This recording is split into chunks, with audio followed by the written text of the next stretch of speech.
Саламатсыздар ма оқушылар? Балқаш қалалық тарихи-өлкетану музейі Балқаш түсті металдарды өңдеу заводының тарихы тақырыбында өлкетану оқуын ұсынады. Жүргізетін мен музейдің ғылыми қызметкері Меруерт Бегдайырқызы. 1941 жылы неміс фашист басқыншылары Кеңестер одағына соғыс жариялап, екінші дүниежүзілік соғыс басталғанын тарихтан білесіздер. 1941 жылы Москваға қауіп төнгеннен кейін Кеңестер үкіметі Кольчугин заводын көшіру туралы шешім қабылдады. Кольчугин түсті металдарды өңдеу заводын 1871 жылы мәскеулік көпес Александр Григорьевич Кольчугин құрған болатын. Завод Москвадан 170 шақырым жерде орналасқан. Ұлы отан соғысы басталғанға дейін Кольчугин түсті металдарды өңдеу заводы Кеңестер одағында қорғаныс мақсатындағы кәсіпорындарды түсті металдар өнімімен, оның ішінде авиация өндірісіне қажетті алюминий шығарумен айналысқан бірден-бір завод болды. Сол себепті заводты сақтау стратегиялық маңызға ие болды. 1941 жылы 19 қазанда завод құрылғылары мен 600-ден астам маман жұмысшылары тиелген теміржол эшелоны Балқашқа 36 күннен кейін келіп жетті. Завод Балқашта нөмірі 517 завод деп аталды.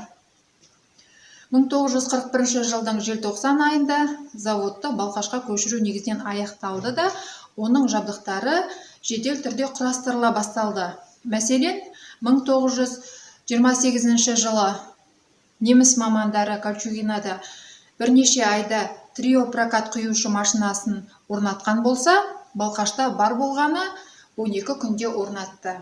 Осы жұмыстарды ұйымдастыру ісінің басында заводтың директоры Иван Ермолаевич Чаров, парторг Александр Федорович Евсеев, бас инженер Сергей Семенович Мироновтар тұрды.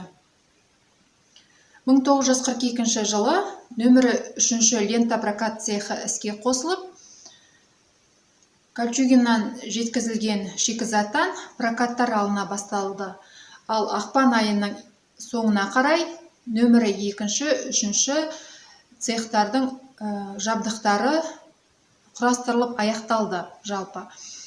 Ал наурыз айында Балқаш мысынан ең алғаш прокат алына басталды. 1942 жылдың соңына қарай Балқашқа көшірілген барлық цехтар іске қосылып, нөмірі 1 құю цехында 25 түрлі құймалар алынатын болды. Ал қалайлы фосфорлы қола соғыс жылдарында тек осы Балқаш түсті металдарды өңдеу заводында ғана алынды. Соғыс жылдарында заводтың көптеген жұмысшылары майданға аттанып, олардың орнын әйел адамдар басты. Ал 1943 жылы завод жұмысшыларының 49,5%-ін әйел азаматтар құрады. 1942 жылы наурыз айында осы заводты жедел іске қосуға ерекше үлес қосқан 33 маман жұмысшылар мемлекеттік марапатқа ие болды. Соғыс жылдарында Кеңестер одағында социалистік жарыстың жеңімпаздарының ауыспалы қызыл туына, ал 1943 жылы ең үздік түсті металдарды өңдеу заводы атағына ие болды. Соғыстан кейін завод үздіксіз даму үстінде болды. 1959 жылы завод Балқаш тау-кен кәсіпорнының құрамына енді. 1959 жылы шығаратын өнімдер түрлері де көбейе түсті. Ленталы сымдар тәрізді әртүрлі 972 өнім түрін шығара бастады. Міне өздеріңіз көріп тұрған көрмеде осы түсті металдарды өңдеу заводының өнімдері көрсетілген.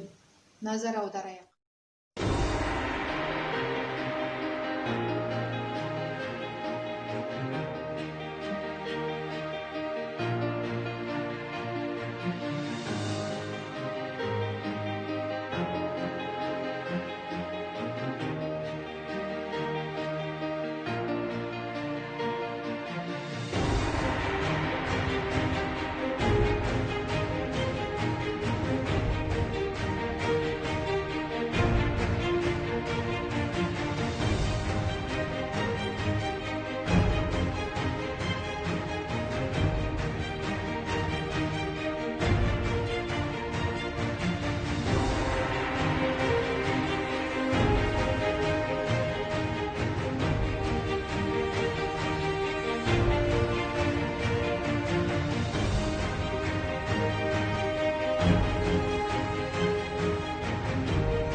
1964 жылы Кеңестер одағында ең алғаш оттегі мыстан Вейербарсты мыс алынды.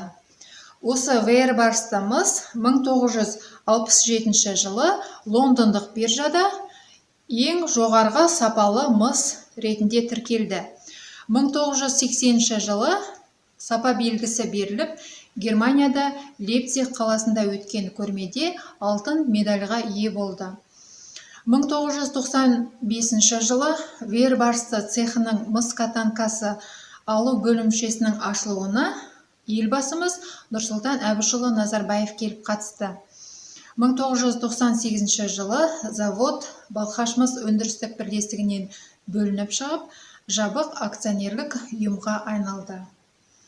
Міне, ұлы отан соғысындағы ұлы жеңіске ерекше өзіндік үлесін қосқан бүгінде тәуелсіз еліміздің тірек кәсіпорындарының қатарындағы Балқаш түсті металдарды өңдеу заводының қысқаша тарихы осындай.